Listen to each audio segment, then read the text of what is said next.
Friends, कैसे हैं आप लोग। आज हम लोग पढ़ेंगे MAHN यानी master of arts in Hindu studies, जिसमें आज पढ़ेंगे MHN 005 के खंड 4 में इकाई 2 बंधन का स्वरूप, परिभाषा, प्राकृत और दाक्षणिक, जिसमें आज हम आपके लिए लेकर आए हैं पुरुष और प्रकृति का बंधन। तो वीडियो स्टार्ट करने से पहले जो भी फ्रेंड्स हमारे चैनल पे नए आए हैं, कृपया चैनल को सब्सक्राइब कर लें और बेल आइकन को प्रेस कर दें, ताकि जो भी लेटेस्ट वीडियो हमारे चैनल पे आए वो सबसे पहले आपको मिल सके। तो आइए ज्यादा टाइम को न लेते हुए चलते हैं अपने टॉपिक पर। बंधन का स्वरूप, परिभाषा, प्राकृत, वैकृत और दाक्षणिक में पुरुष और प्रकृति का बंधन के बारे में पढ़ते हैं। तो आइए वीडियो को स्टार्ट करते हैं। प्रकृति जड़ और नित्य है। पुरुष के साथ साथ प्रकृति का अस्तित्व अनादिकाल से चला आ रहा है। पुरुष का बिंब प्रकृति पर पड़ता है, जिससे प्रकृति या बुद्धि चेतन की तरह अपने को समझने लगती है। व्युत्क्रम रूप से बुद्धि के स्वरूप का आभास पुरुष पर भी पड़ता है, जिसके कारण निष्क्रिय, निर्लिप्त और निस्त्रेय गुण पुरुष भी कर्ता, भोक्ता, आसक्त मालूम होने लगता है। पुरुष और प्रकृति की इसी कल्पित था आरोपित संबंध को बंधन कहते हैं। इसी बंधन को दूर करने का पुरुष अपने आप को पहचानना, प्रकृति को अपने स्वरूप का ज्ञान हो जाना ही विवेक बुद्धि है, यही मुक्ति है। ईश्वर कृष्ण का कथन है कि महत से लेकर भूतों तक की सृष्टि प्रकृति ही करती है, और यह सृष्टि वस्तुतः प्रत्येक पुरुष को मुक्त करने के लिए ही होती है। सृष्टि करने के लिए प्रकृति किसी सहाय नहीं लेती है। पुरुष का बिंब जो प्रकृति पर पड़ता है, वह भी किसी को प्रयत्न से नहीं, सब स्वभाव से ही होता है। प्रकृति अचेतना होकर सृष्टि किस प्रकार कर सकती है, इस प्रश्न का एकमात्र समाधान है पुरुष की अध्यक्षता में विद्यमान प्रकृति का स्वभाव। जिस प्रकार अचेतन दूध गाय के थन से निकलकर बछड़े की वृद्धि के लिए उसके मुंह में स्वभाव से ही चला जाता है, उसी प्रकार पुरुष की मुक्ति के लिए प्रकृति, महत आदि तत्वों की सृष्टि स्वभाव से ही करती है। इसमें प्रकृति का अपना स्वार्थ नहीं है, वस्तुतः यह सभी परार्थ अर्थात दूसरे के लिए ही है। पुरुष को मुक्त करने के लिए प्रकृति नाना प्रकार के उपायों को रचती है। मुक्ति के एक जन्म के प्रयत्न से मिलना संभव नहीं है, इसलिए अपने प्रभुत्व के बल से तथा धर्म, अधर्म आदि बुद्धि के आठों सहाय से प्रकृति एक शरीर को छोड़कर अन्य शरीर को धारण करती है। उसके भिन्न भिन्न शरीर धारण करने का भी एकमात्र उद्देश्य है पुरुष को बंधन से छुड़ाना। आइए अब नेक्स्ट देखते हैं प्रकृति। प्रकृति सत्व, रज, तम, इन तीनों गुणों की साम्यावस्था प्रकृति है, अर्थात प्रकृति में ये तीनों गुण विद्यमान रहते हैं। इसलिए प्रकृति के परिणाम स्वरूप इस जगत में तथा जागतिक पदार्थों में भी ये तीनों सत्व, रज, तम गुण विद्यमान रहते हैं। जगत के प्रत्येक पदार्थ से सिद्ध है कि एक ही वस्तु किसी के हृदय में आनंद, किसी के दुख और किसी के चित्त में मोह पैदा करती है। सांख्य में प्रकृति मूल तत्व है, वह नित्य है। चेतन के संयोग से प्रकृति के इन गुणों में जब वैषम्य आता है, तब सृष्टि होती है। सृष्टि से यह पूर्व समस्त कार्य रूप जगत में प्रकृति अव्यक्त रूप में रहता है, इसलिए इसे अव्यक्त भी कहते हैं। सूक्ष्म शरीर के द्वारा पुरुष जगत में विभिन्न योनियों में संसरण करता रहता है। यह कभी मनुष्य बनता है, तो कभी पशु और कभी वनस्पति। इस प्रकार परशुराम, युधिष्ठिर, उदयन आदि अनेक पुरुषों का रूप धारण करने वाले नट की भांति यह सूक्ष्म शरीर अपने योनियों में उत्पन्न होकर अनेक शरीर धारण करता है। वस्तुतः यह तो सूक्ष्म शरीर ही विभिन्न योनियों का संसरण करता है, किंतु अनादि अविद्या के कारण पुरुष या आत्मा उसके साथ अपना तादात्म्य या अभेद ग्रहण करने के कारण उस संसरण अर्थात जन्म मरण को एवं उसके साथ होने वाले दुख को अपना समझ लेता है।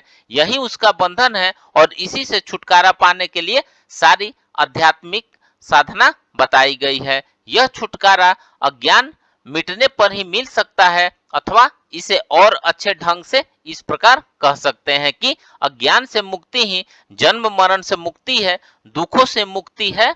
अज्ञान से मुक्ति दिलाने वाला ज्ञान ही हो सकता है। इसलिए पुरुष न बंधता है और न मुक्त होता है, न ही संसरण करता है। अनेक का आश्रय करने वाली प्रकृति बंधती है, मुक्त होती है और संसरण करती है।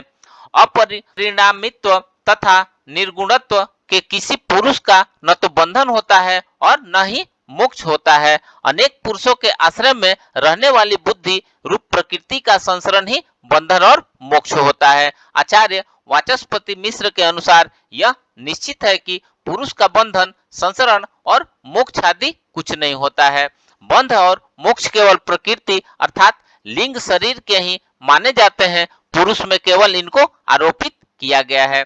जैसे कि विजय और पराजय सैनिक की ही होती है, परंतु राजा एवं स्वामी में आरोपित की जाती है।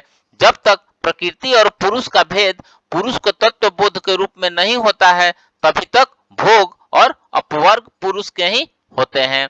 साक्षात न कोई बद्ध होता है, न छूटता है, न जन्मांतर में घूमता है। प्रकृति ही नाना आश्रय वाली हुई घूमती हुई बंधती और छूटती है। अज्ञान के जो बंध का कारण और ज्ञान जो मोक्ष का कारण है, और धर्म अधर्म जो संसार का कारण है, यह बुद्धि के धर्म है। इनका साक्षात संबंध बुद्धि से है, क्योंकि परिणाम बुद्धि में ही होता है। पुरुष अपरिणामी है, इसलिए इनका फल का जो बंध मोक्ष और संसार है, उनका भी साक्षात संबंध बुद्धि से है।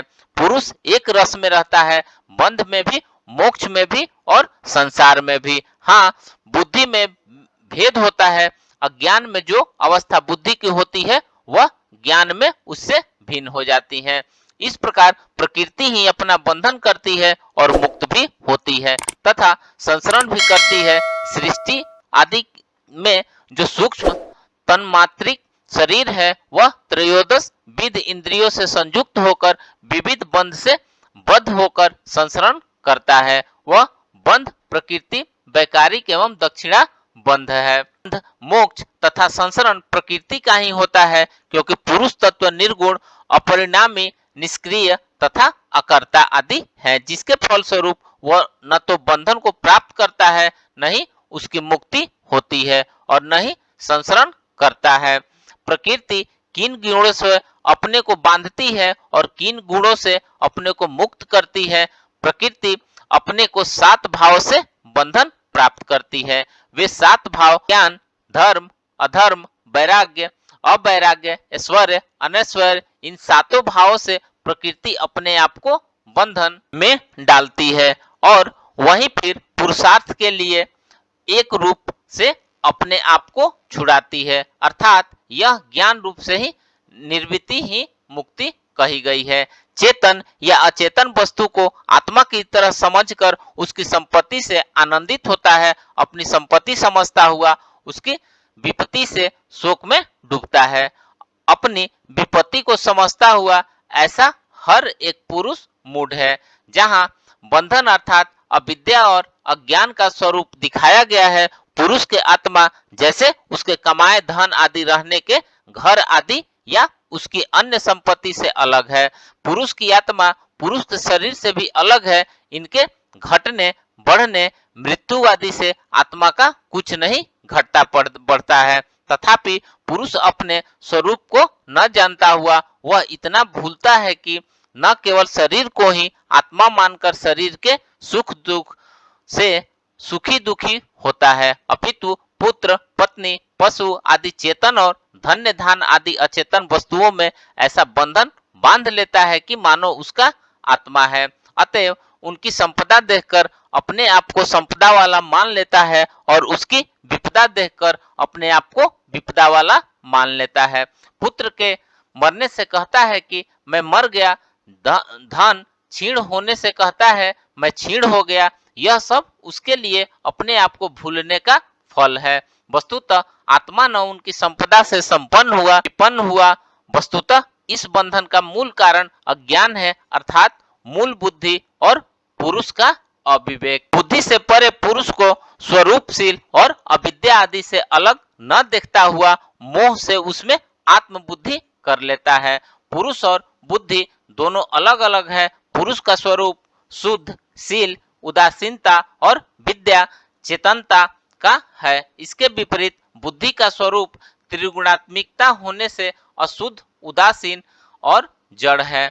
पुरुष बुद्धि से अलग है, फिर भी उसे अलग न समझता हुआ भूल से बुद्धि को आत्मा समझ लेता है और बंधन में रहता है। तो फ्रेंड्स, इस प्रकार से आज हमने बंधन का स्वरूप परिभाषा, प्रकृत, वैकृत और दाक्षिणिक में पुरुष और प्रकृति का बंधन के बारे में पढ़ा। तो मिलते हैं एक नए वीडियो के साथ में, तब तक से हमारे चैनल पे बने रहिए। धन्यवाद।